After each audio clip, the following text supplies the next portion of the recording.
And certain candidates failed in their bid when they ran for higher elective positions in recent elections. This time, however, a chance for a change in their fortunes. Freddy Abando reports. Coalitions are in for the 2013 elections.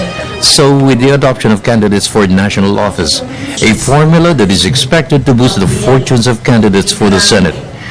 The Makabayan Coalition, composed of progressive party-list groups in the House led by Bayan Muna, has adopted 5 candidates for the Senate from the administration ticket and the United Nationalist Alliance, or UNA.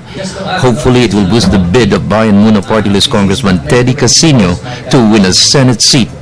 In the 2010 elections, former Congressman Saturo Campo and Congresswoman Liza Masa lost despite being in the slate of the Nationalista Party.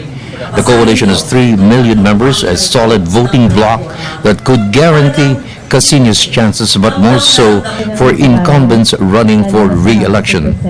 We have always claimed, and the election results have been showing that our group is stronger. They also have their own parties. They have their own supporters. They have their own networks. So, kung ano yung tulong may bigay namin sa they can also help yung advocacies namin at saka yung candidacy ko. The Makabayan Senate slate include frontrunners in the surveys, Senator Loren Legarda and Senator Francis Escudero, and incumbent Senator Aquilino Coco Pimentel, who is also in the magic circle of 12. Also in the list is former Congresswoman Cynthia Villar, the wife of Senator Manny Villar, who will end his term in 2013. The daughter of the late Fernando Pu Jr. and Susan Rosas, chairperson of the MTRCB, is also in the list. All 5 were chosen based on their advocacies, which is close to what the progressive forces are pushing for in Congress.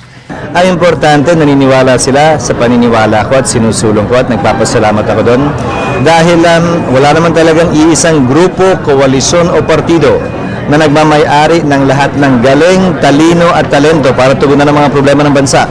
For the People's Television Network, this is Freddy Abando reporting.